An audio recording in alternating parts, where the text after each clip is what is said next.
You are listening to a Powerhouse Perspective with Bob Andrade. And now, live from San Pedro, here's Pastor Bob. Good morning, everybody. Welcome back to Powerhouse San Pedro.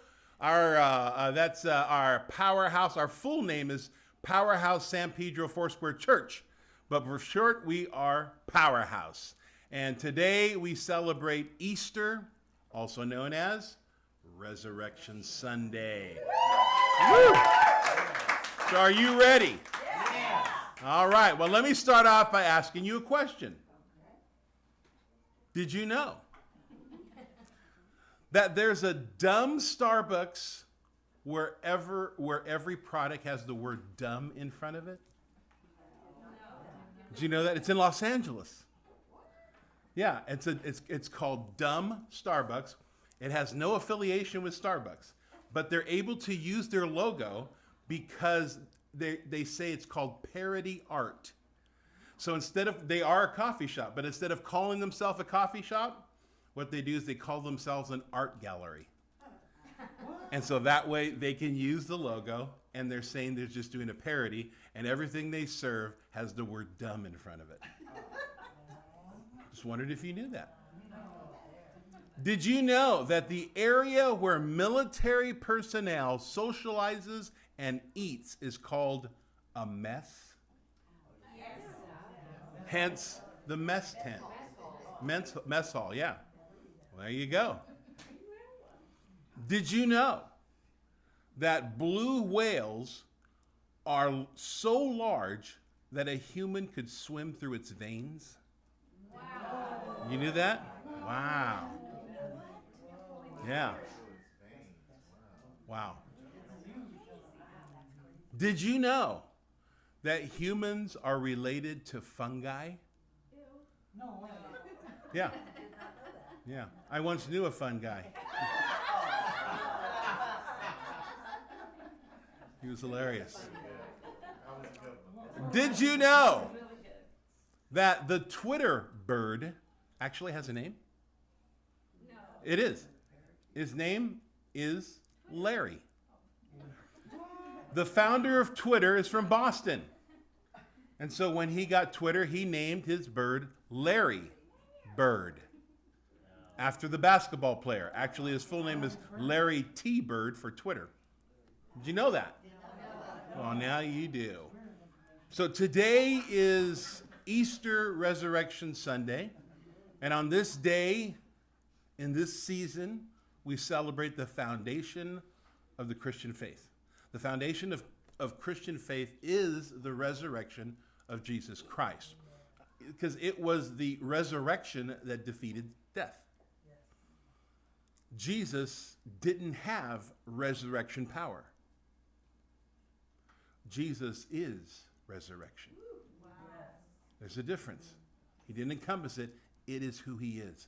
He is resurrection. This is why it's in Jesus, in him, that we are given new life, new hope, and it's through the resurrection of Christ we inherit and we are given power and authority. Because there is power in the name of Jesus. Not in the vowels and consonants, not in the pronouncing of the word, not just simply saying the word. The power is in the one the name identifies. That's where the power is. The name Jesus in Hebrew is Yeshua. And that word means to deliver, to rescue. So do you mind if I sing a song about that name? You mind? You don't? Is it okay? All right. Kathy, is it all right? Yeah. All right. There's an old song that I remember hearing Frank Gonzalez sing. And the evangelist, Frank Gonzalez. And he sang this song about the name of Jesus. And so I want to release a sound of praise.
You're my master. You're my savior. You're my Jesus. Like the fragrance that comes after the rain. Yeah. Oh my Jesus. Oh my Jesus. My Jesus. Let all heaven and earth proclaim, and kings and kingdoms will all pass away. But there's something about that.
Jesus. The name that has brought hope to the countless multitudes of humanity when all seem lost. And when man wandered about in aimless discouragement and frustration without even a meaning and purpose in life, there was Jesus. It seems somehow when we've lost our direction and we don't even know where we're going, there's Jesus to point the way. He says, I am the way, the truth, and the life. There's so often defeats of this world are more than we can handle, and the burdens sway like 1,000 pounds on our shoulders. But there's Jesus to be our strength, our hope, our might, and to illuminate the way before us. Yes, I've even seen a hardened criminal behind prison walls with hatred for the whole world suddenly find new hope at the mere mention of that blessed name, Jesus. The dust of the centuries blows over the graves of heroes gone by, but my Jesus lives forever. So you see, it's no accident that the angel said, thou shalt call his name Jesus, for he will save his people from their sins. And he's been saving people for 2,000 years. And now he's reaching out to you. And when you meet him, your heart will be filled with hope, and you'll just want to say from the depth of your heart, with all sincerity within you, oh, Jesus, Jesus. Oh, you're my master. You're my savior. You're my Jesus. Like the fragrance that comes after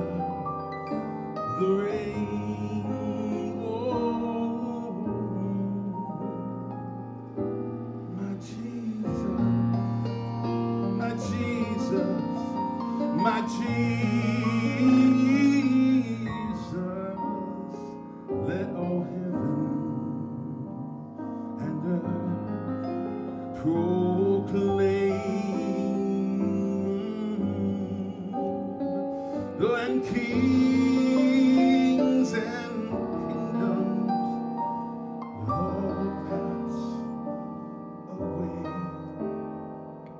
But there's something so beautiful. Yes, there's something so powerful. Yes, there's something about that name.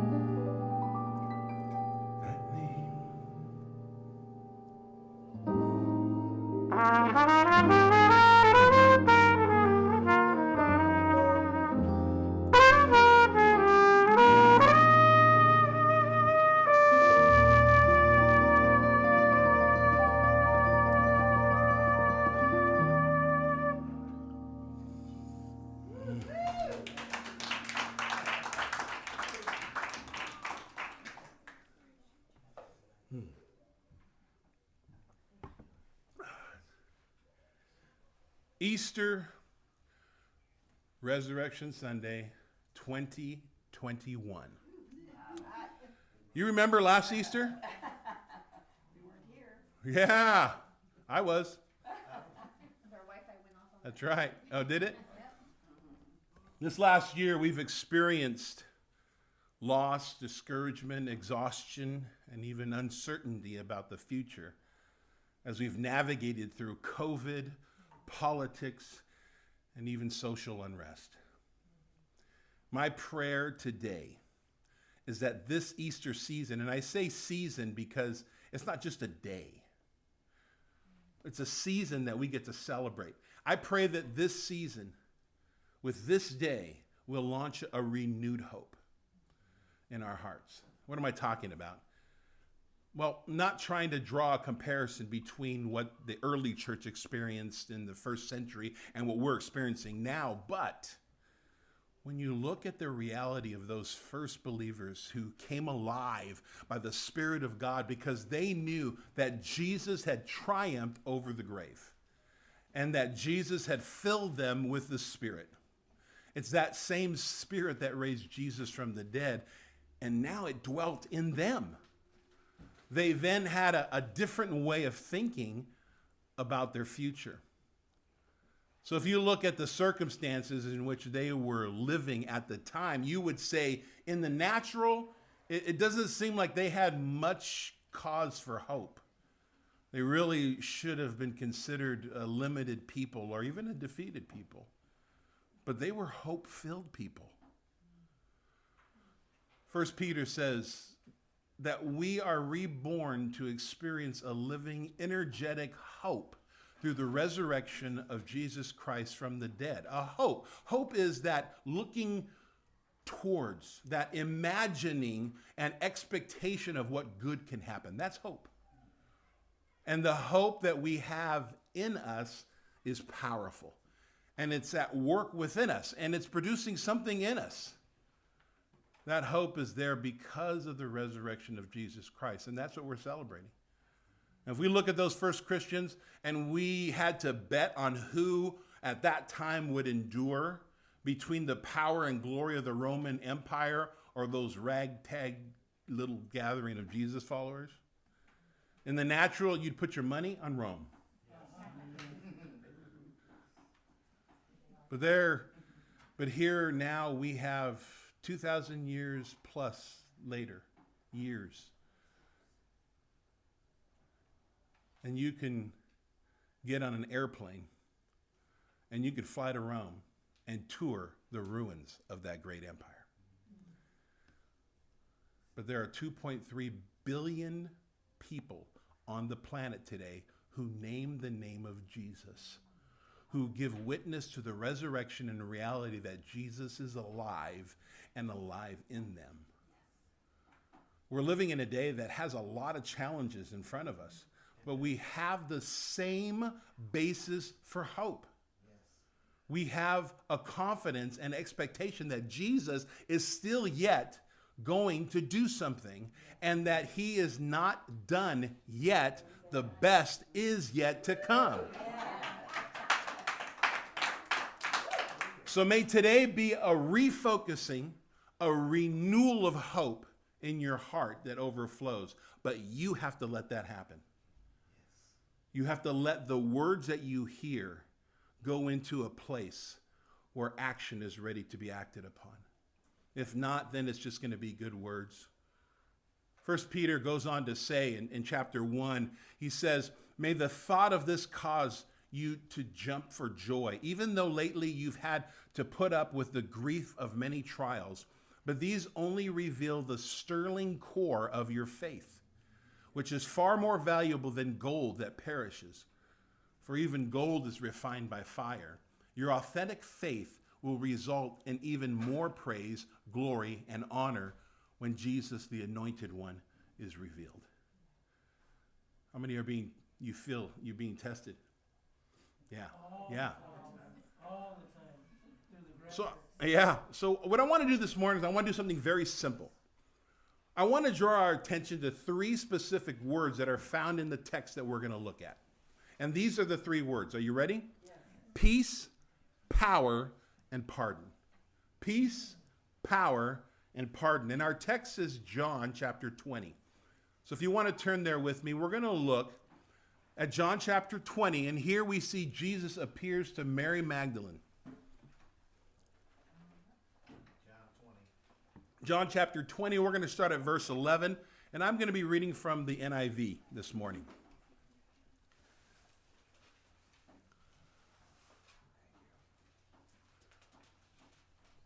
Matthew, Mark, Luke, John. Each one of the Gospels records these moments, but we're just going to pick one here in John. Verse 11 says this, now Mary stood outside the tomb crying. As she wept, she bent over to look into the tomb and saw 2 angels in white seated where Jesus' body had been laid, one at the head and the other at the foot. And they asked her this, woman, why are you crying? Now, first of all, the language is a little different here. He didn't say woman. See, we've interpreted that different. Like, nobody calls, don't say woman. If I wanted you to get me a woman, would you go get me? See, that's a whole different meaning. But the translation here is basically he's saying, ma'am. He's identifying the gender. He's saying, ma'am, woman, why are you crying? What kind of a question is that? Why are you crying? Really? Why was she crying? See, they were asking, why are you crying? Think about it. If she would have believed Jesus, she probably would not have been crying. If she would have believed him when Jesus says, I'm going to rise, I'm coming back, she would have gone in there and says, oh, I want to see. But yet she went in there and she was crying, and the angels were basically saying, most likely saying this, why did you not believe him? Why did you not believe him? Do you remember Jesus saying to his disciples over and over, where is your faith? Where is your faith? Where's your faith? He wasn't reprimanding them. If you truly know who I am, to his disciples, you would know that I am going to come through. That's what he was saying. If you really knew who I am, if you believed in me, you would know that I'm going to come through. Whether you're in a storm in a boat or we don't have enough food or we don't have money for taxes, he says, I'm going to come through. He got a little creative on that one too. He said, go into the fish and open the fish's mouth and there's a coin there. I like that. Whoa. I like that. I like that too. Yeah. Awesome. So he was telling his disciples, if you would know who I am, then you wouldn't be panicking. Let me ask you this question this morning. Why are you worrying? Why are you worrying? If you truly believe the Lord, you probably would not be worrying or experiencing fear or experiencing anxiety or experiencing panic, because he has said that it's all going to work.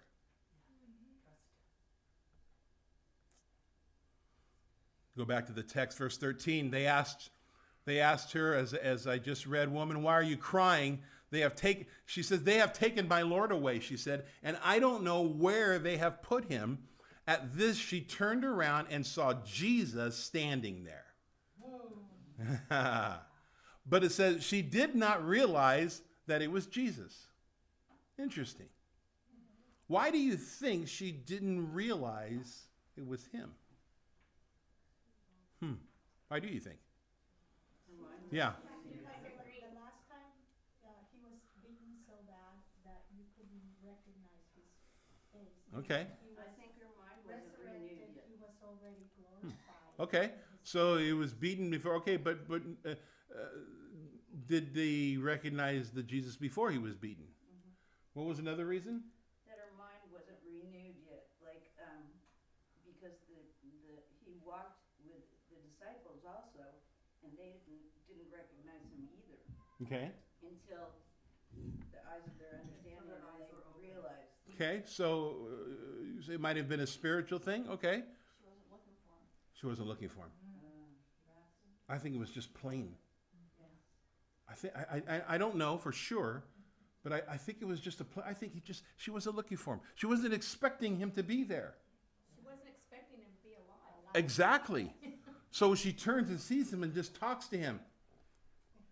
He must have looked at least before the way he looked when he was crucified, at least. She wasn't looking for him, though. She wasn't expecting him. She wasn't expecting him to be there in that situation. What is happening when we don't see hope in our situation? It's because we're not expecting hope to be in that situation.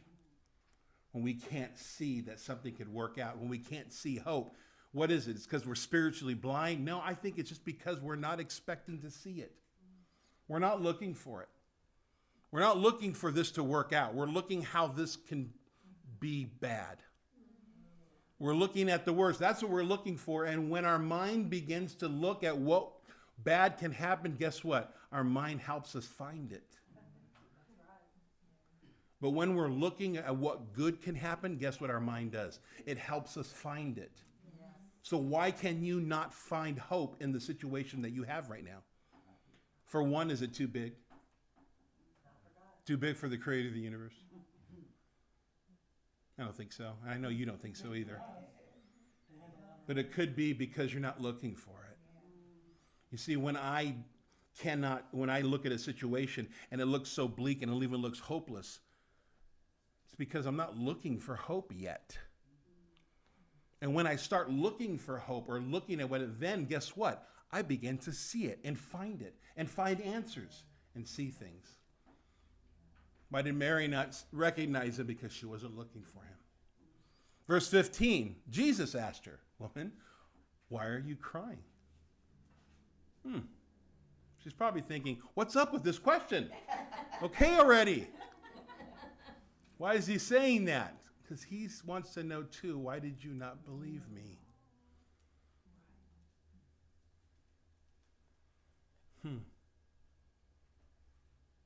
Who is it you are looking for? Thinking he was the gardener, she said, "Sir, if you have carried him away, tell me where you have put him, and I will get him." Why did she think he was the gardener? She wasn't expecting an angel. Well, this is Jesus himself. But you're right. She wasn't expecting him. So she might have thought, wow, that gardener looks a lot like Jesus. She might have thought that. But she thought, no. She didn't see Jesus. She saw something else. It reminds me of the story of the man who fell off the cliff. And as he fell off the cliff, he hung on to a branch and to life. And let me tell you, if that branch were to break, he would die because it was so far of a ravine. But he's holding on to this branch, and he's got a pretty solid grip on it. And he hollers out to his friends up above. He says, "Help! Oh, Lord, help!" And his friends hear that he's calling on the Lord. And he's saying, "Oh, Lord, help me! Lord, help me!" So a rope comes down, and he pushes it away. He says, "No, I want the Lord to help me." A helicopter comes and drops a ladder right by him. All he's got to do is hold on to the ladder. He goes, "No, I want my Lord to help me." And right at that point, the branch breaks and cracks, and he falls to his death. He gets to heaven, And he wonders, Lord, why did you not help me? And the Lord says, I sent a rope. I sent a helicopter. He goes, oh, that was you? See, sometimes we have this picture of what the Lord should look like in a situation. And we think it's got to be miraculous. But you see, the Lord uses everything. He'll use a person. He'll use the words of someone else. He'll use a child. He'll use a non-believer. He'll use a physician. He'll use a doctor. He'll use a dentist. He'll use whatever. And it's like, and so many times we say, Lord, why are you not? Well, I guess I just have to do this and rest on this. And the Lord says, that was me. That was me. So whatever troubles that you walk into in this season, look for Jesus. Look for hope. Look for what good can happen. And watch what you find. Don't just look once. Keep looking until you see it. So Jesus goes on to say in verse 16, Jesus says to her, Mary. She turned to him and cried out in Aramaic, Rabboni, which means teacher. She recognized, oh my goodness. Because he called her name, Mary. Jesus said, do not hold on to me, for I have not yet ascended to the Father. Go instead to my brothers and tell them I am ascending to my Father and your Father, to my God and your God. Verse 18, Mary Magdalene went to the disciples with the news, I have seen the Lord. And she told them that he had said these things to her. On the evening of that first day, that evening of the week, when the disciples were together with the doors locked for fear of the Jewish leaders, Jesus came and stood among them and said this, peace be with you. Interesting. After he said this, he showed them his hands and side, and the disciples were overjoyed when they saw the Lord. Verse 21, again Jesus said, peace be with you. As the Father has sent me, I am sending you. And with that, he breathed on them and said, receive the Holy Spirit. What's another? The Holy Spirit, that's the power of the Spirit. What's another word for power? Dynamite. Keep going, keep going. Dynamite. What's another word for power? Authority. Authority. Authority. Authority to do what, though? He's going to give him the power of the Holy Spirit, the authority of the Holy Spirit to do what? Well, what does the Bible say? What does your Bible say? What does verse 23? What does it say?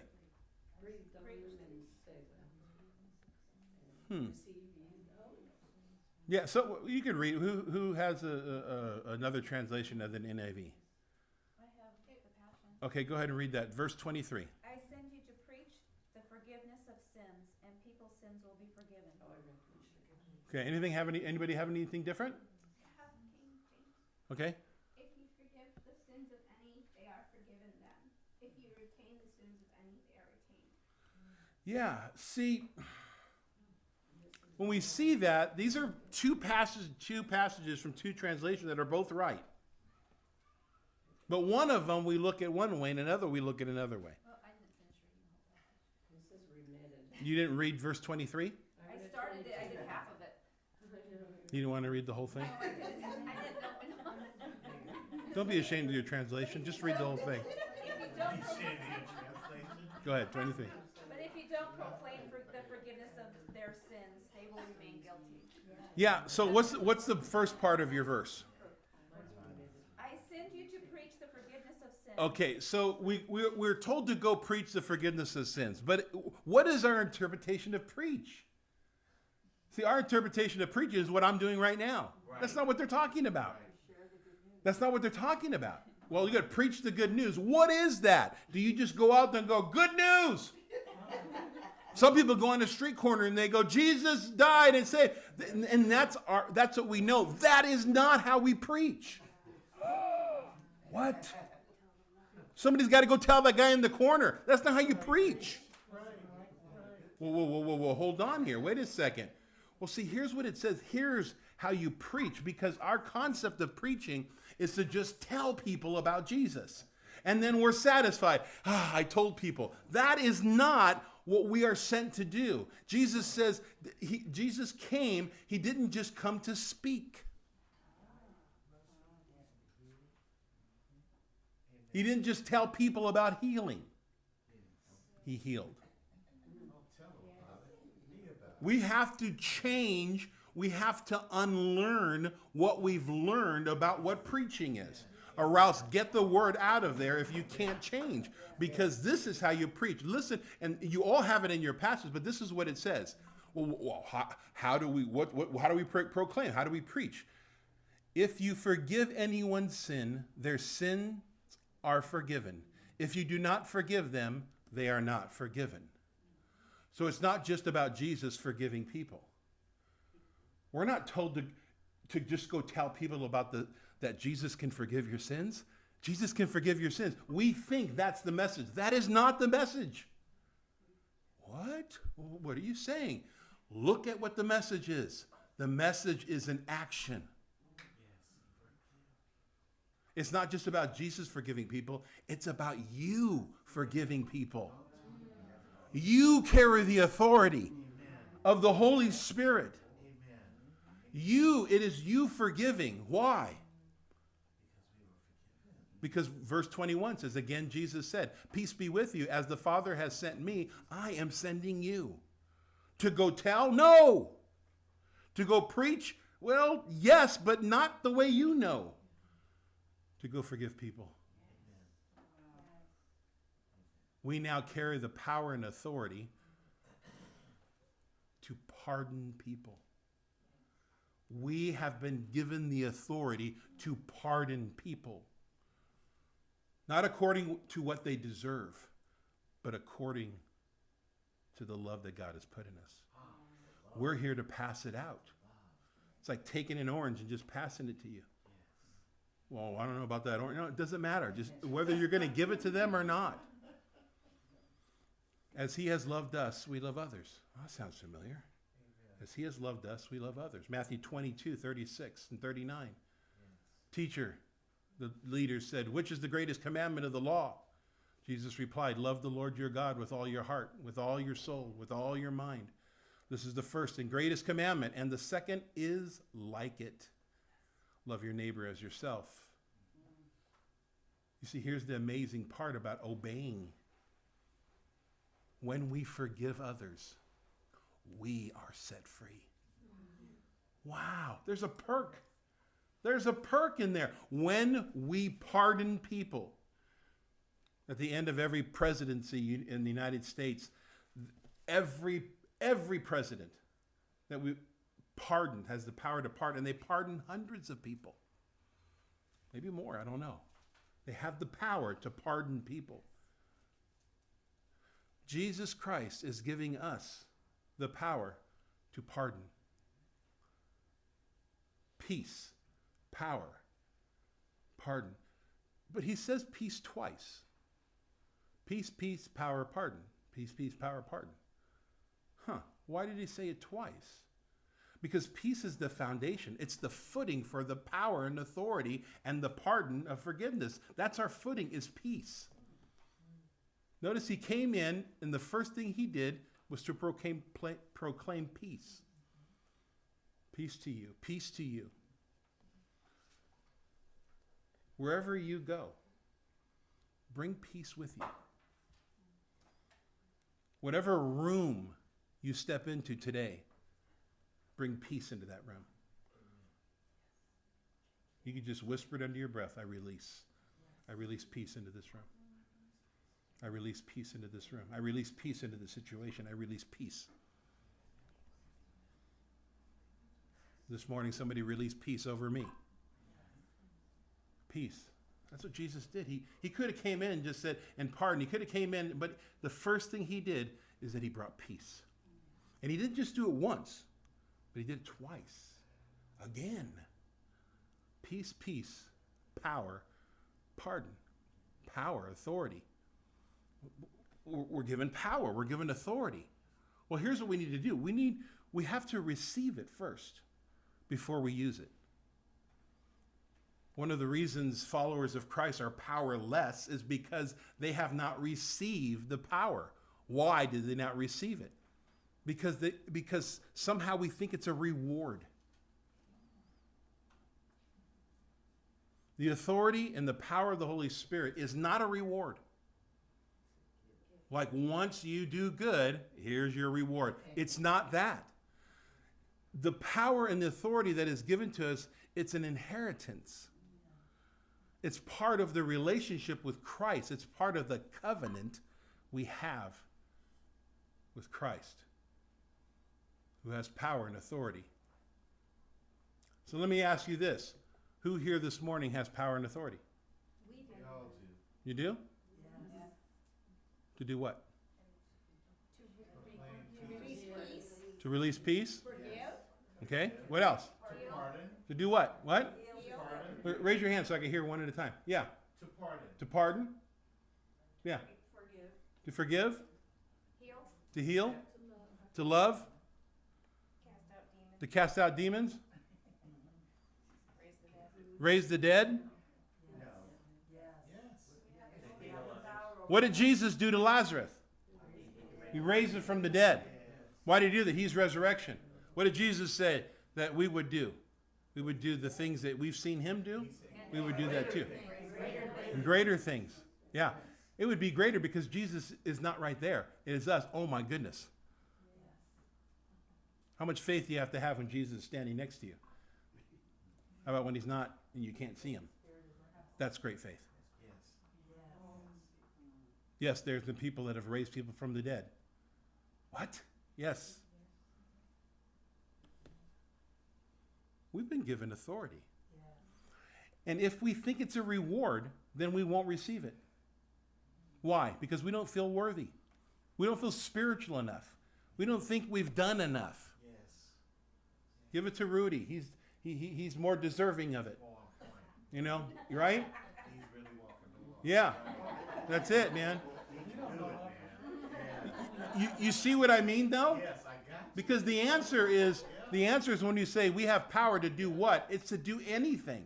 Because I can do all things through Christ. What does that mean? Oh, you mean I get a poof, a car? No. It's not talking about that. It's talking about every situation that God puts on your table, you can do it. You can handle it. It's not talking about frivolous things. Oh, just give me $1 million or whatever. It's not talking like that. It's talking about every situation that you are placed into. You have the power and authority to handle it. When we understand who we are, when we understand what we have, that's powerful. Yes, we have the Holy Spirit. What are we doing with it? You see, the power of the Holy Spirit, it's the authority of the Holy Spirit. I can do all things through Christ who strengthens me. And then pardon. Christ is sending you with the message of forgiveness, not to talk about it. Well, you know, Jesus can forgive your sins. Yeah, okay, well, you know what? Just save that line. What? Pastor, I'm not to tell people about Jesus' forgiveness? No. My pastor told me not to tell people about Jesus' forgiveness. That's right. Quote me. Because we're not told to just tell people. We're told to do it. James says, don't be hearers of the word, be doers. Pardon people. Well, in what situation? In your situation. Whoa. That's the hard part. How hard was it for Jesus to forgive you of your sins? A lot. Did you deserve it? No. No. No. Not at all. How was that? It was given to you. Not because we deserved it. It was given to me. Not because I deserve it. Not because I earned it. It was given to me. I was given a pardon. And so now Jesus comes and says, as I have pardoned you, now pardon everybody around you. Well, when do I do it, Lord? In every situation. I can't condone them. Would you like the standard that you use be used on you? No. Well, I don't know how to do it, Lord. I don't have enough strength. You're right, you don't. That's why we need the authority. Who haven't you forgiven? Yeah, but Pastor, you don't know what they did. Okay. Yeah, well, Jesus did a whole lot to forgive them. You know the ladder that came and the rope came to that guy and they didn't realize that was Jesus? Do you know that you're the rope? And you're the ladder. And people may not go into a church and they may not pray a prayer, but they can receive forgiveness through you. That's the message that we have. That's what we're to proclaim. So stop talking about it. You realize the world is really fed up of people talking about the good news? Because it's just words. Anybody can get up on a street corner and just act whatever. And we look at that and we either nod with them or we shake our head. But you see, that's not what it's about. What it's about is that we pardon people in our situation, where we give and we pardon and we begin to hand out. We are ambassadors of Christ. It's not ours. We give it to. And here's the great part. We get perks with it. Because when we give it, we're released. You see, forgiveness is not for the person you're giving it to. Well, yes, it is in between them and God. And you have that authority. But in your case, in our case, it releases us. There have been people that have harmed you in your life, and they still have that authority over you. They still have that pain. It is crawled with you all your whole life. It may have been 20, 30, 50 years ago. And yet it has a power hold on you. You know how to release it? You pardon it. Pardon them. And you release them. And when you release them, guess what? It releases from you. It's not an overnight thing, but sometimes it's something that that's pardon. I pardon them. I pardon them. Not because they deserve it. No word does it say about deserving it. Pardon is a gift. It's a given. The people that are pardoned by the President of the United States, they're guilty. That's why they're in prison. And then the president comes and pardons them. They're guilty, but he pardons them.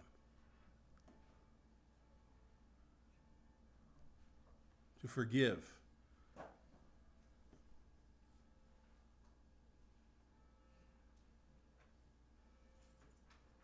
Peace, peace, power, pardon. You are equipped with the knowledge and the authority of the word. Now do as James said. James says this in 1:22, I'm going to quote, "Do not merely listen to the word and so deceive yourselves. Do what it says. Anyone who listens to the word but does not do what it says is like someone who looks at his face in a mirror and after looking at himself goes away and immediately forgets what he looks like. But whoever looks intently into the perfect law that gives freedom and continues in it, not forgetting what they had heard, but doing it, they will be blessed in what they do." So be blessed. Be blessed this week as you go forth with the peace, power, and pardon that has been provided for us through the resurrection of Jesus Christ. And if you're listening to us and you're still online, there is a forgiveness. And the reason that Jesus wants us to pass it on is because he wants to release people. He paid for it. I pass that pardon on to you. And even though you may not have done anything to me, I still, with the authority that I have, I pardon you in the name of Jesus, that you may be set free and experience a covenant relationship with a loving Father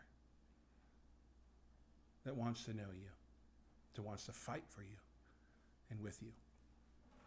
So I pray, and my prayer today is that our hope would be renewed, that we would be hope-filled, regardless of whatever situation it is, that our hope would be renewed, and we can see the light at the end of the tunnel, no matter what situation it is.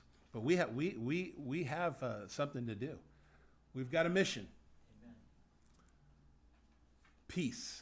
Peace, power, and pardon. Amen? Amen. God bless you, and happy Easter, Resurrection Sunday. Yeah, so thank you guys. This concludes today's episode from Powerhouse SanPedro. Your feedback is always welcome, and any contributions to this ministry are appreciated. Now may your week be great, and your hope in what God can do have no limits.